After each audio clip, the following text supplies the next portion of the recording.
Finally, Mom said, lifting her champagne glass, one of my children has actually made something of themselves.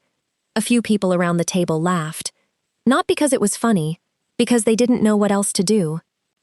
We were sitting in a private dining room at one of the most expensive restaurants downtown, celebrating my younger brother Daniel's promotion. Mom had invited several relatives, 3 of her coworkers, and Dad's closest friends. She had spent the entire evening telling anyone who would listen that Daniel was now a senior account manager. Then she turned toward me. "Your brother built a real career," she said. "You're still floating from one project to another." Dad leaned back in his chair and laughed. "Evelyn always said she'd figure things out eventually." Daniel stared down at his plate. I waited for him to say something, anything. He didn't. So I lifted my water glass and looked at him. "Congratulations, Daniel." Mom frowned as though my calmness disappointed her. "That's all you have to say? What else would you like me to say?" She gave a small shrug. "Maybe admit that your brother made better choices." One of her coworkers shifted uncomfortably. Another suddenly became interested in the menu. Mom continued anyway. "At 31, stability matters. You can't keep calling yourself a consultant forever and expect people to believe you're successful." I could have corrected her. I could have explained that my projects involved protecting global companies from cyber attacks, that my firm employed 12 specialists, or that I had spent the previous 3 months overseeing one of the largest emergency recovery operations of my career. But I had spent most of my life trying to prove myself to a woman who had already decided who I was. That night, I chose silence. Dessert menus had just arrived when the noise near the restaurant entrance suddenly dropped. A tall man in a dark suit stepped into the room. Mom straightened immediately. "That's Charles Whitmore," she whispered. "He owns the company." Charles scanned the tables, clearly searching for someone. Then his eyes landed on me. He stopped. Mom raised her hand, preparing to greet him, but he walked straight past her. He came directly to my chair, smiled, and held out his hand. "Evelyn Carter," he said. "I didn't expect to see you here." I stood and shook it. Then he looked from me to Mom. "You never told me she was your daughter." The entire table went silent. Mom's confident smile didn't disappear, but it changed. It became tighter, more calculated. "You two know each other?" she asked, forcing out a small laugh. Charles nodded. "We've met." His answer was so brief that it only made everyone more curious. Mom immediately tried to recover. "Oh, Evelyn does some freelance computer work," she explained. "I'm sure that's where you crossed paths." I opened my mouth, then closed it again. Charles glanced at me, as if asking whether I wanted to explain. I gave the smallest shake of my head. He respected it. "I'll catch up with you in a few minutes," he said. "I need to greet a few clients first." "Of course," I replied. He smiled once more before walking toward another private dining room. The moment he disappeared through the doorway, every eye returned to me. Mom leaned closer. "So," she said quietly, "how exactly do you know Mr. Whitmore?" "We've worked together." She blinked. "Worked together?" "Yes." She waited for more. When none came, she folded her arms. "I didn't realize they hired outside freelancers for small IT jobs." I simply took a sip of water. Dad chuckled. "Probably helped reset somebody's password." A couple of relatives laughed politely. Daniel looked uncomfortable. "Evelyn," he said carefully, "what kind of project was it?" "I'm not allowed to discuss client work." Mom rolled her eyes. "There you go again." She looked around the table. Everything with her is some big secret. One of her coworkers, Melissa, spoke up hesitantly. "Actually, Mr. Whitmore doesn't usually stop to greet consultants." Mom immediately dismissed her. "Oh, Charles is friendly with everyone." Melissa didn't look convinced. Neither did the other 2 coworkers sitting beside her. I could feel their curiosity growing, but I had no intention of feeding it. For years, my work had required confidentiality agreements that were stricter than most people imagined. Breaking one to win an argument at dinner wasn't worth it. Mom lowered her voice again. "Listen, Evelyn." "I'm listening." If you're trying to impress everyone because Charles recognized you, I'm not. Then don't exaggerate whatever connection you have. I'm not exaggerating anything. She sighed dramatically. I know you've always wanted people to think you're doing better than you are. Dad laughed again. Everyone makes themselves look successful on LinkedIn. Daniel finally spoke. Dad. What? Dad replied. I'm just saying. I looked at Daniel and offered him a reassuring smile. It's your night. Don't worry about me. His expression only grew more conflicted. Before anyone could say another word, Charles reappeared near the entrance to the dining room. He caught my eye from across the room. Evelyn, he called warmly. Before I leave tonight, the entire table looked toward him. I'd really like the chance to thank you properly. Every conversation in the room seemed to stop. For the first time that evening, my mother looked genuinely confused. Why would the owner of her company be thanking the daughter she had just called her only unsuccessful child? Before I could answer Charles, 3 more people entered the private dining room. They all wore company badges. One of them stopped the moment she saw me. Evelyn? I recognized her immediately. Angela, it's good to see you. She smiled with genuine relief. I can't believe you're here. She walked over and shook my hand with both of hers. You have no idea how many people still talk about you. Mom frowned. You know my daughter too? Angela turned. Oh, you're Ms. Carter from Regional Operations. That's right. Angela looked between us. I had no idea Evelyn was your daughter. Another executive joined us before Mom could respond. Then another. Within seconds, 4 senior employees from Mom's company were standing around my chair instead of celebrating Daniel's promotion. One of them laughed. I was just telling someone last week about that emergency project. Mom's eyebrows drew together. What emergency project? The executive looked at me. Can I mention it? I nodded carefully. As long as you don't discuss confidential details. Of course. He smiled. Evelyn came in during the biggest crisis our company has ever faced. Mom's face tightened. The ransomware attack? He nodded. Exactly. The room grew noticeably quieter. Even relatives who had no connection to the company had heard about the attack. It had nearly made local business news before the executives managed to contain the situation. Dad looked surprised. I remember Diane saying the company almost shut down for several days. Angela let out a slow breath. It was much worse than that. Daniel looked from her to me. Worse how? She answered without hesitation. We thought we might lose years of client data. Another executive nodded. Several major customers were already preparing to terminate their contracts. Mom stared at me. You worked on that? I did. She laughed nervously. As part of some consulting team? I led the engagement. The words left my mouth quietly. No pride, just the truth. Mom shook her head almost immediately. No, that can't be right. Angela looked genuinely confused. Why not? Because, Mom hesitated. Because she's independent. Angela smiled. Exactly. The executive beside her added, that's why Mr. Whitmore hired her. Internal teams had already exhausted every option. Daniel slowly put down his fork. You never told us. I couldn't. Because of confidentiality? He asked. Yes. Dad crossed his arms. So you're saying she helped? Angela blinked. Helped? She looked almost offended by the word. She coordinated the entire response. Several nearby employees nodded in agreement. One quietly added, I honestly don't think we'd still have jobs if she hadn't taken control when she did. A murmur spread across the neighboring tables. More employees had started paying attention. Some even walked closer after recognizing me. Mom's coworkers exchanged uneasy glances. Only an hour earlier, they had listened to her proudly announce that Daniel was her only successful child. Now they were hearing something entirely different. Mom tried to regain control. There must be some misunderstanding. There isn't, Angela replied gently. My entire department worked with Evelyn. The silence around our table became heavier. Then Charles Whitmore returned. This time he wasn't alone. In his hands was a dark leather presentation folder.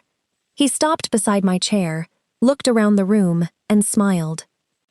"I think," he said, loud enough for everyone to hear, "there's something everyone here deserves to know." Wayne, Chapter 3. The conversations around us faded into complete silence. Even the waitstaff paused as Charles Whitmore placed the leather presentation folder on the table. Mom sat perfectly still. For the first time that evening, she looked uncertain instead of confident. Charles rested one hand on the back of an empty chair. "I hope you don't mind if I borrow everyone's attention for a moment." Nobody objected. His eyes settled on me. I've wanted to do this for months. I immediately knew where this was going. "Charles," I said quietly, "that's really not necessary." He smiled. "I respected your wishes when you asked me not to make this public." He glanced around the room. But after hearing part of tonight's conversation, his expression grew serious. "I think remaining silent would be the greater injustice." Mom's face lost what little color it had left. "What conversation?" she asked. Charles looked at her politely. "I heard enough." Nobody spoke. He continued. "About 8 months ago, our company suffered the most serious cybersecurity attack in its history."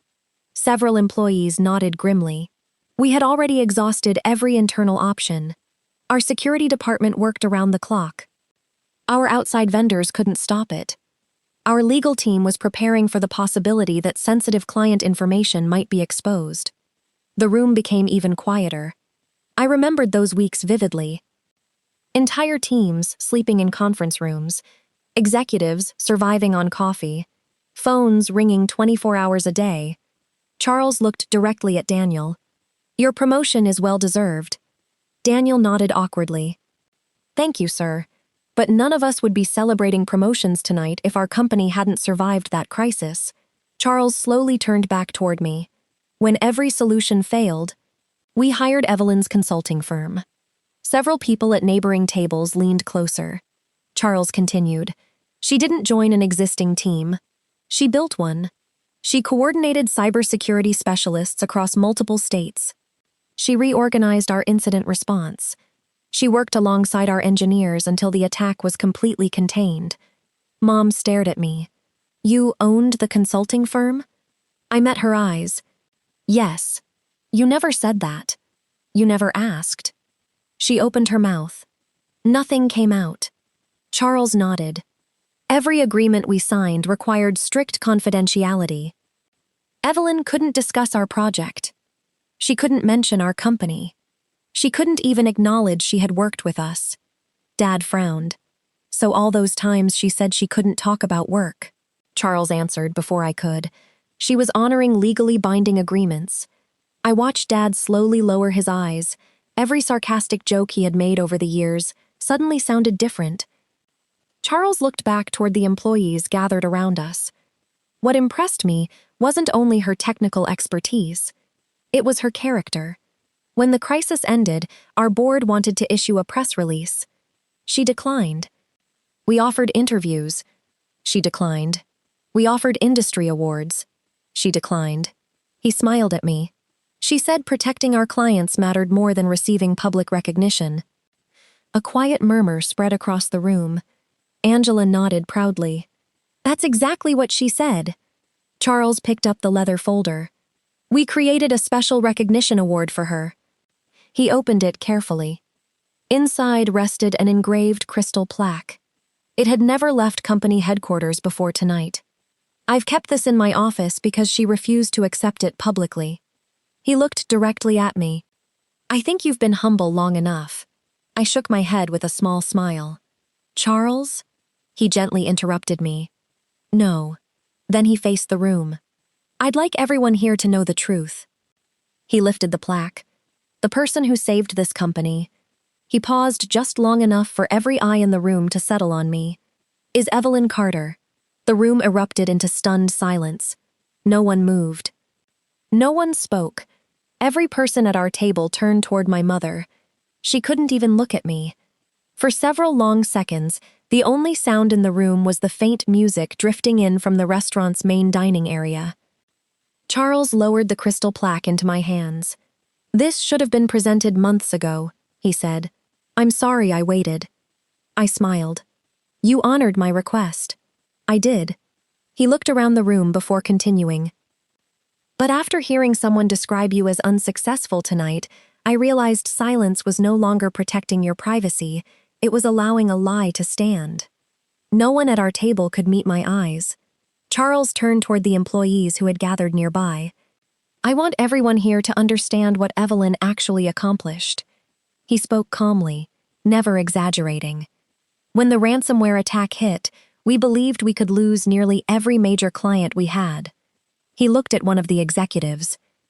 "What was the projected financial exposure?" The executive answered immediately. "Over $40 million. Charles nodded. "And if those contracts had disappeared, layoffs would have followed." He paused. "Thousands of jobs were protected because Evelyn and her team contained that attack before permanent damage was done." His eyes settled on my mother. "Your position included." Mom's shoulders dropped. The words seemed to hit her harder than anything else that evening. She slowly turned toward me. "You saved my job?" I answered honestly. "I saved the company." Charles smiled. "And she never once asked who worked there." I remembered that first emergency meeting months earlier. No one had told me my mother's employer was the client. Even if they had, it wouldn't have changed anything. A client was a client. The mission was to solve the problem. Nothing more. Daniel finally stood. His voice was barely above a whisper. "Evelyn." I looked at him. "I'm sorry." His eyes were wet. "I thought Mom was right. I thought if you never talked about work, it meant you didn't have anything worth talking about." I shook my head gently. "You weren't the one who kept comparing us." "No," he admitted, "but I never stopped it." I walked over and hugged him. "You earned your promotion, Daniel." He nodded. "So did you." Dad remained seated. For the first time in my life, he had absolutely nothing to joke about. After nearly a minute, he quietly said, "I owe you an apology." "You do. I spent years laughing whenever your mother compared you." "You did." I should have asked questions instead. I didn't answer. Some apologies deserve to be heard, not immediately accepted. Mom finally found her voice. "Evelyn, why didn't you tell me?" I looked at her for several seconds. Then I answered with the truth she had spent years avoiding. "Because every time I tried to tell you about my work, you interrupted to talk about Daniel." She blinked. "You told everyone I was freelancing. You never once asked what my company did. You decided I wasn't successful long before you knew anything about my career." She covered her mouth. None of us spoke. Charles quietly excused himself, allowing the family conversation to continue. Before leaving, he shook my hand once more. "I hope you'll reconsider speaking at our leadership conference this year." I laughed softly. "I'll think about it. You've earned the spotlight." After he left, several employees came over one by one. Some thanked me. Others simply introduced themselves. One woman smiled. "I've wanted to meet the person who saved our department for months." Another said, "My husband kept his job because the company stayed open." Each conversation made my mother's earlier toast more painful to remember. Her own coworkers had watched her publicly dismiss the woman they deeply respected. Over the following weeks, the story spread through the company's leadership. Not because Charles embarrassed my mother. He never did. People simply talked. Executives who attended the dinner couldn't forget what they had witnessed. Eventually, Diane was called into a meeting with senior leadership. She wasn't demoted. She wasn't fired. But Charles made one thing unmistakably clear. "If you're going to lead people," he told her, "learn to recognize value before someone else's title tells you it's there." She later entered a leadership coaching program the company required for senior managers. At home, things changed too. Daniel began calling me regularly. Not because he needed anything, because he wanted to build the relationship we'd never really been allowed to have. For the first time, we talked as equals instead of competitors. Dad apologized more than once. His words became quieter. His laughter at my expense disappeared completely. Mom tried hardest of all. She called. She sent messages. She invited me to dinner. She wanted to explain. I listened once. Then I told her something I should have said years earlier. I don't need you to believe in me anymore. She looked down. I know. I spent too many years chasing your approval. I know. I'm done doing that. There was no anger in my voice. Only peace. I stopped attending family gatherings where comparisons were treated like conversation. Instead, I focused on growing my company. Within 2 years, we expanded into 3 additional cities and began supporting international clients facing complex cybersecurity threats. The work remained confidential. Most people would never know the names behind the projects, and I was perfectly happy with that. Recognition had never been the goal. Doing the work well had always been enough. Months later, Daniel visited my office for the first time. He looked around at the engineers collaborating in conference rooms, the incident response center, and the operations team monitoring live security events. He smiled. You built all of this? I had help. He laughed. Mom still tells people you're humble. I am. He looked at me for a moment. But now she finally knows what humility actually looks like. As he left, I stood by the window overlooking the city my team worked so hard to protect. For years, I believed success meant finally hearing my mother say she was proud of me. I was wrong. Success was realizing I had built a life so meaningful that her approval no longer determined my worth. And the moment I stopped trying to earn it was the moment I finally became free.